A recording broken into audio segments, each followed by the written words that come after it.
I'm Rebecca Eves. You can probably tell by my accent that I'm not a native New Yorker. I run the Advertising Week Europe business based out of London. But I'm really excited to be here to talk on the advances in ad tech track. Some really great sessions coming up. And we're starting with a really strong conversation and a really stellar lineup of speakers. We're going to be talking about the future of CTV in the new open web, led by our friends and partners at Viant, and Tom is representing from them. So let me just briefly introduce everyone, and then we'll kick off. So Tom is SVP of Business Development and responsible for driving strategic business partnerships, apparently, to support the company's growth. So that's correct. Welcome to Tom. I was told to do a very brief biog, so we'll just be brief in this. Next, I've got Mark. Mark, you're at Adelaide, is that correct? Yep. And you're co-founder and CEO, and Adelaide is an industry leader in the rapidly growing field of real-time attention measurement. We have Ashley, who has got fabulous boots on. If you can't see, check them out. I'm very jealous. Ashley's SVP at NBC Universal, and you lead monetization and sales for AdSmart, which is an advanced advertising suite, which really helps marketers reach their strategic audiences at scale. And then last but not least, we've got Steve from Vizio, he's VP at Vizio, which is the second largest smart TV company in America. Apologies, I was talking about my lack of cultural so I'm learning a lot about this market by being here. And Steve leads the team focused on home screen programming, partner marketing, brand content, and sponsorship. That's a lot. So anyway, welcome to everyone. A really quick reminder before we get into the meat of this is that you can ask questions at the end. The panel will be really excited to hear what you want to find out and ask questions. We have a system, hopefully you can see at some point on the screen, there will be a QR code which you can scan and post your questions there. And if the tech works, which I'm sure it will, we'll be asking some questions at the very end, so pose as you go along. So, enough admin. We're going to kick right off. So we know CTV is one of the fastest growing channels in all of digital advertising. Ad spend projected to surpass $21 billion in 2023. The revolution is upon us. For advertisers and publishers alike, there's no denying or controlling the significance or pace of consumer viewing shifts into streaming channels. So this is a question for all of you, really. And with more streamers offering ad-supported subscriptions, how do you see that impacting the streaming landscape and your individual businesses, in fact? Who wants to go first? I'll go first. You go first, Tom. Go on, kick us off. The more eyeballs on AVOD, the better for us and for the industry, I think. CTV is taking over linear, and everybody knows it. Our friends at NBC know it, I think. Yeah. I hope. Otherwise, I'm not sure why you're here.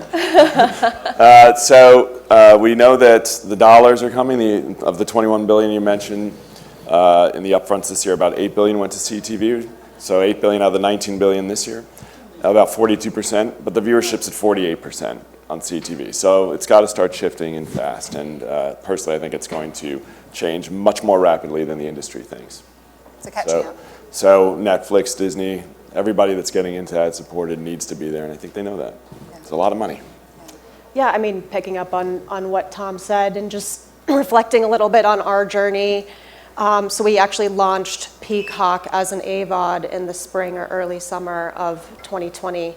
And while that was always kind of the plan, it was quite serendipitous that it was AVOD at a time of such turmoil and an economic downturn. So we really believed in that AVOD model. And sure enough, 90% of subscribers were electing to leverage and subscribe with that free ad-supported tier, which I think sort of said a lot.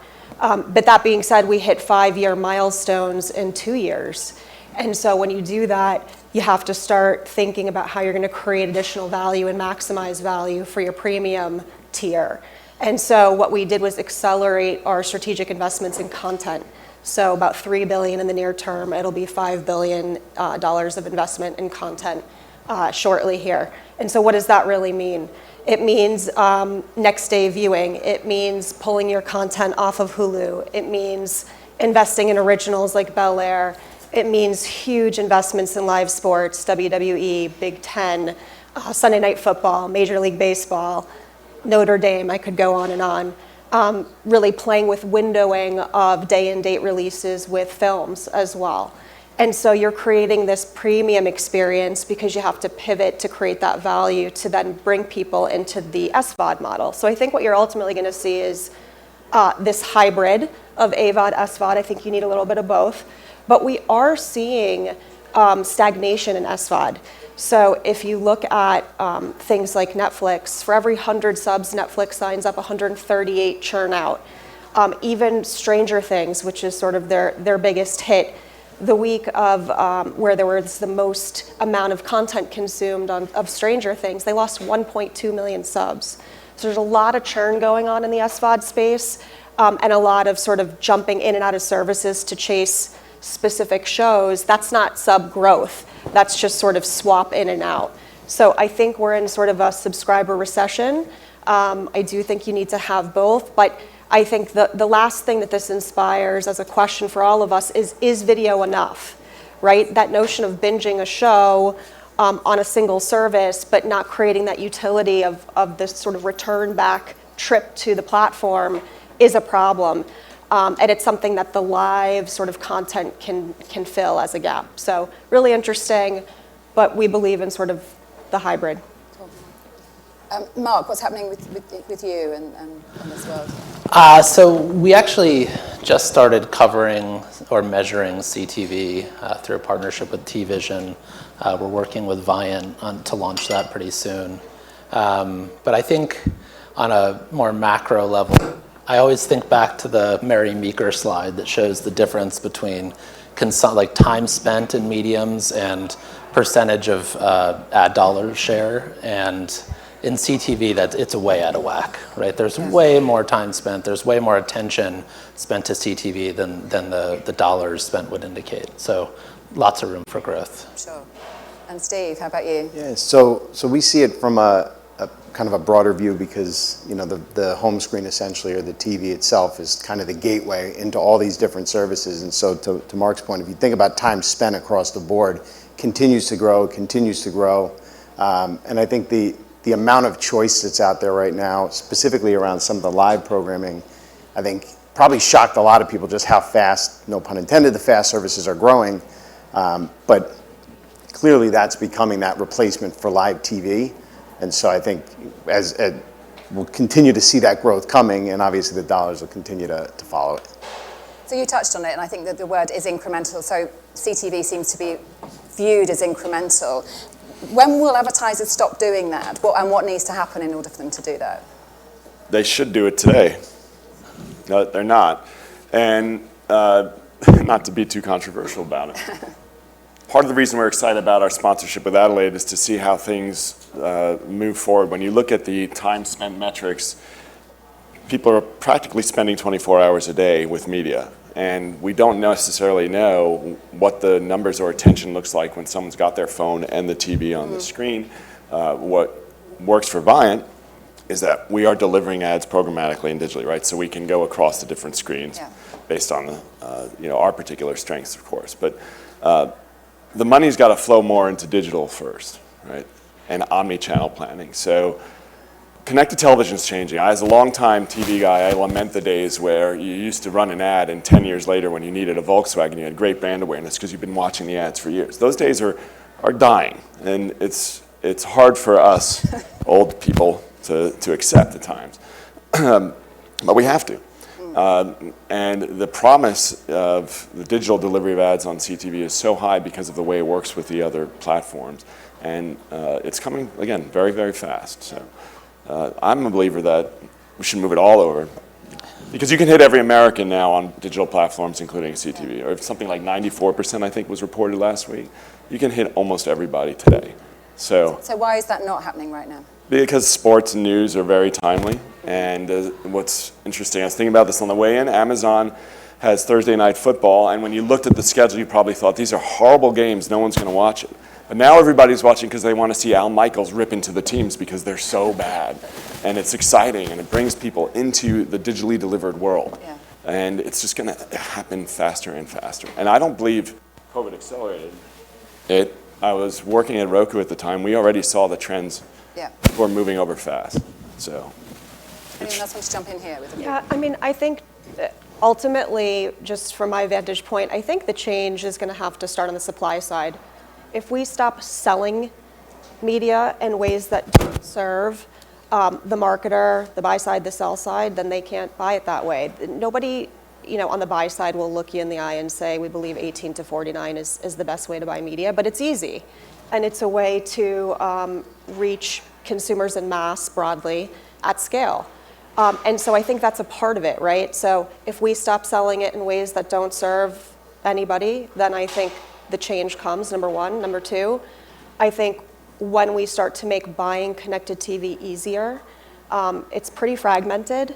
There's 400 plus distribution endpoints, and you're watching marketers try to stitch together buys starting with platforms. They should be starting with content owners, frankly.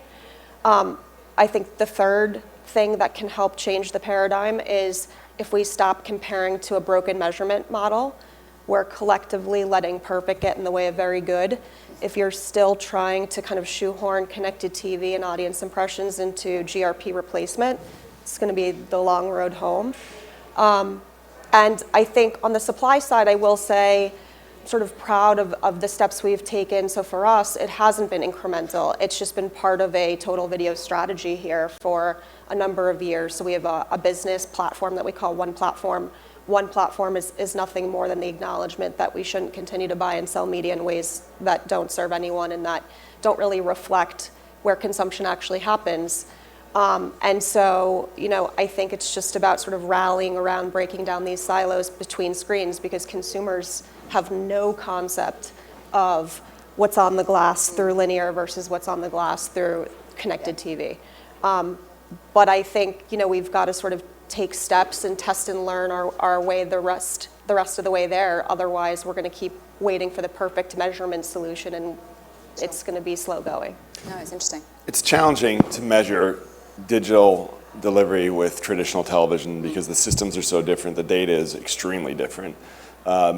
Most of the digital solutions in TV, while interesting and useful for measuring incremental lift, are not fully representative in the way that a traditional research company might define them.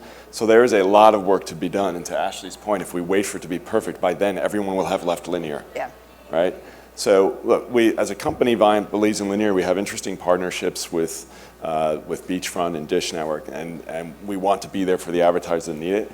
But we still see it happening at a very fast pace, and you need to adjust quickly. Sure.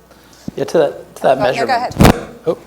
To that measurement point, I think that CTV has two main challenges, right? One is the inertia of upfronts and the way that TV is bought today and historically. And the other, but I think that one is just a matter of erosion over time, and people will come around to buying digitally.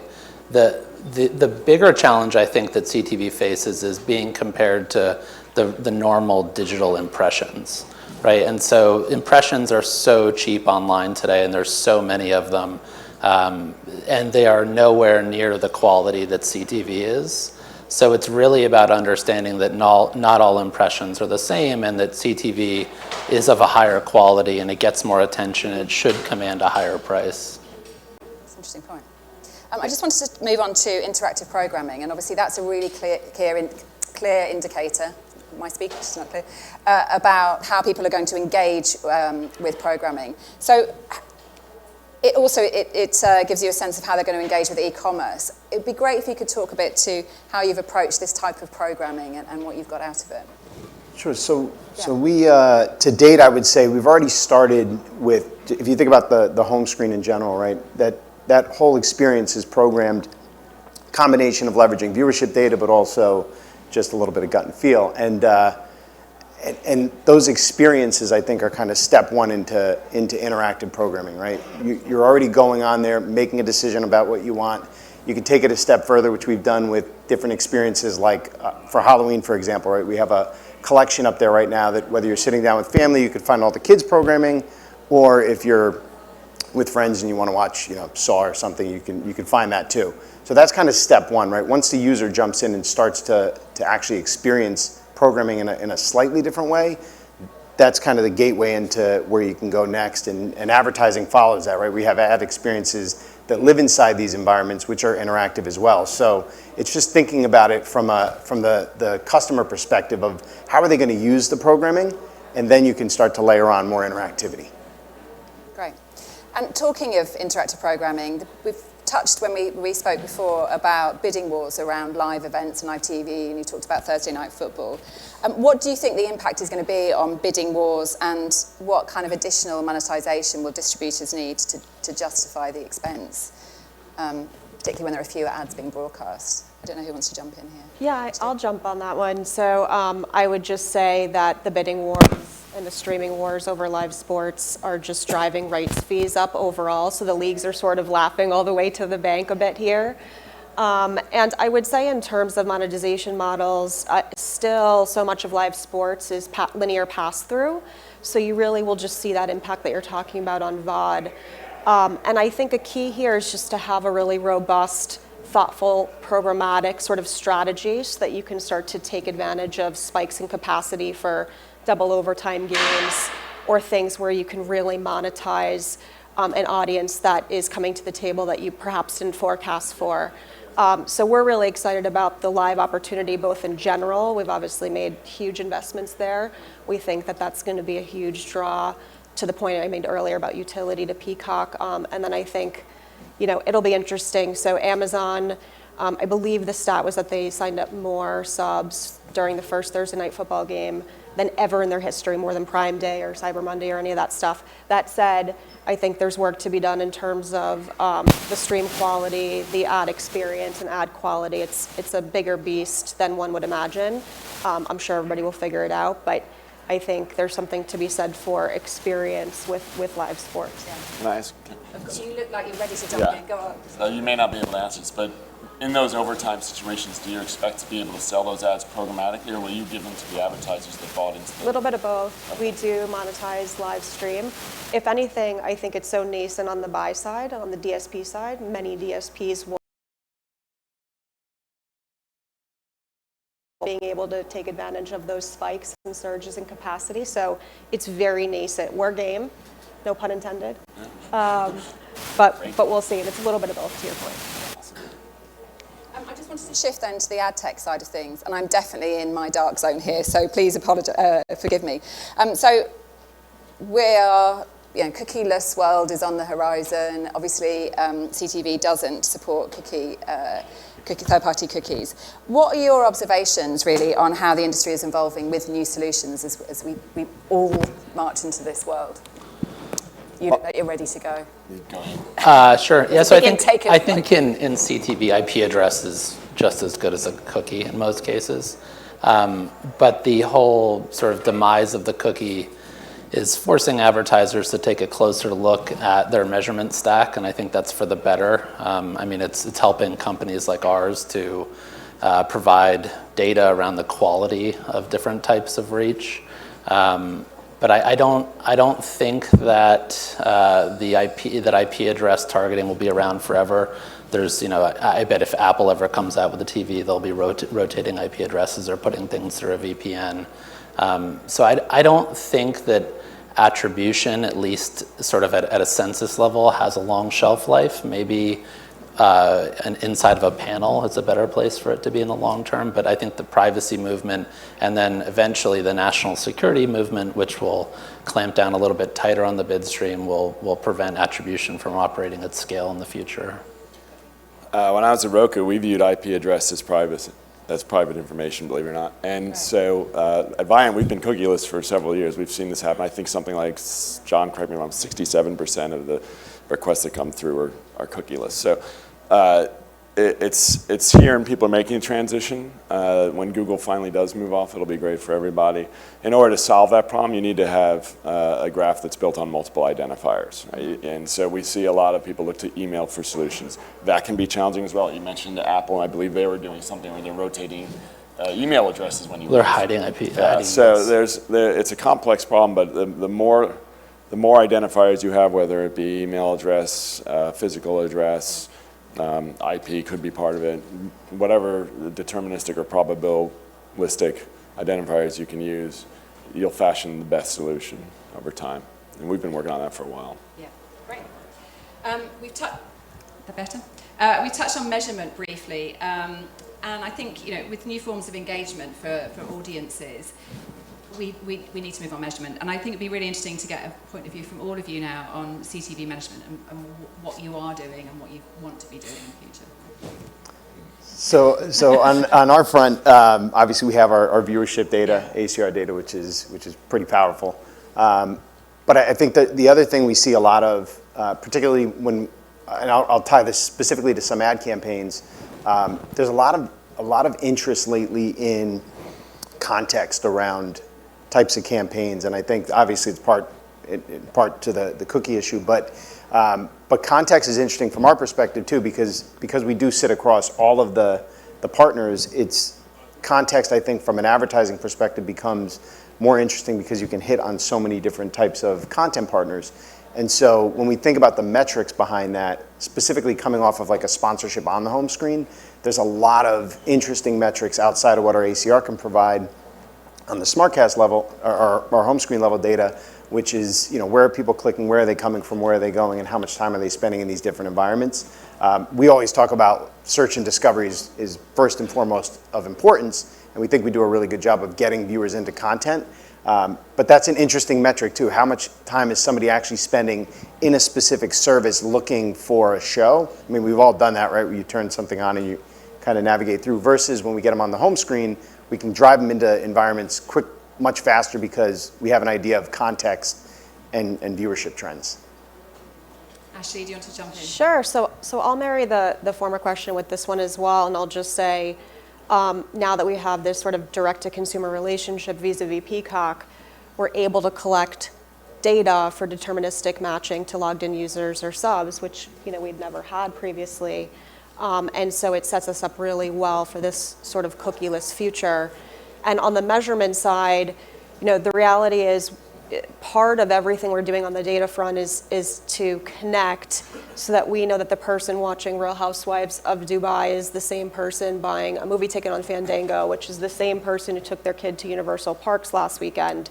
So collecting all of that disparate data, aggregating it, centralizing it, and then activating it for targeting. And then on the measurement side, sort of using all of that on the back end. And I think the future for measurement for us, or the way that we see things really, is this sort of peer-to-peer networking like data sharing through privacy compliant safe havens or clean rooms. So the centralization of both planning, sizing, forecasting on the front end, and then measuring on the back end, again, in this sort of networking sense. So that's the big bet that we're making on the future, but I think we're really excited about this first-party data strategy because you got to have one at this point. I think it's the most critical thing. We have got some questions, but just quickly, I'd just love to know from your perspective what advertisers and publishers can expect in this space from ad tech partners as we evolve. You want to jump in?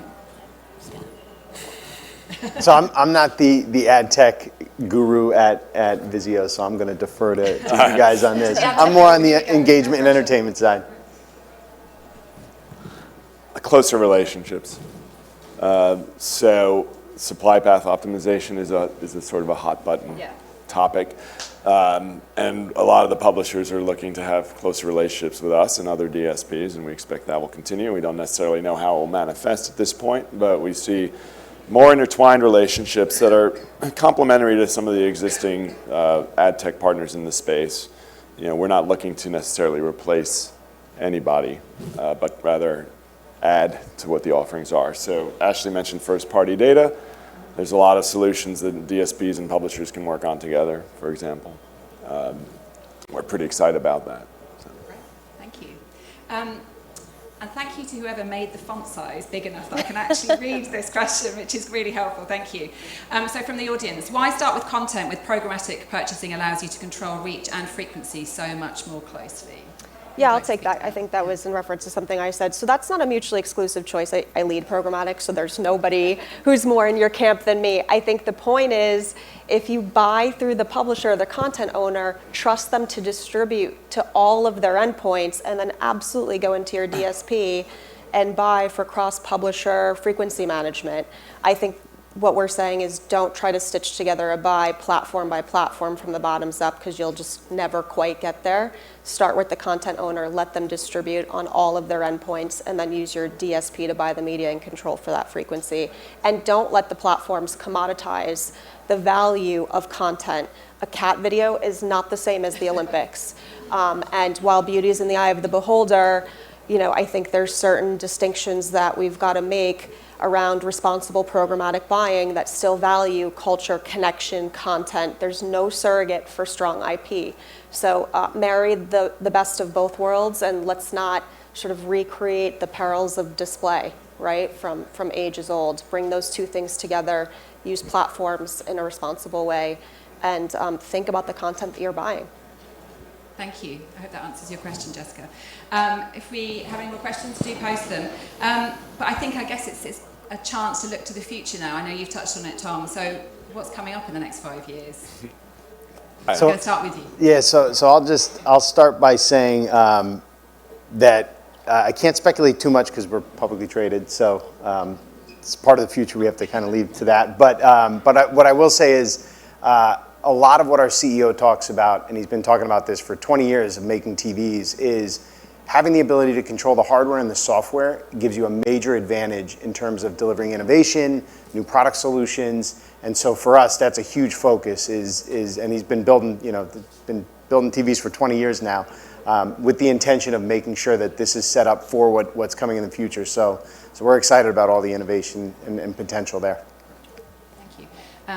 I will come back to you with that question, but always keen to get the view from the audience. So what are the possibilities of contextual marketing in CTV? I guess this is a future-facing question anyway. Anyone want to jump in? I mean, I could take it just from our perspective right now of thinking about, and I hope I understand the question correctly, but a lot of what we do in terms of programming is based on context right now. So we have our viewership data, gives us an understanding of what viewers are watching in linear and streaming, but how you organize that and deliver it back to the consumer is really important. And from a consumer's perspective, context is easy, right? If you want music, if you want comedy, if you want, rom-coms, like whatever it might be, context is definitely that sort of gateway or path to how you find the content. We're starting to see solutions out there that offer digital acquisition of sponsorship opportunities. And while you can't necessarily buy a logo on a football field, you can buy an overlay on a logo on a football field and deliver it digitally. So if that is the nature of the question, it's going to happen. You're going to be able to buy sponsorship opportunities around content and audience, contextual audiences programmatically if you can't already. So I don't see why you couldn't do it in CTV. And we do it at Viant, we were doing it at Roku. So. Sounds interesting. Thank you. I'm afraid we're out of time. Thank you for your questions. This has been really interesting. I have learnt a ton, but who doesn't love a cat video, I have to say. Thank you to Tom, to Mark, to Ashley, and to Steve. And thank you for joining us. Enjoy the rest of your day. Thanks for having me. Thank you. Thanks.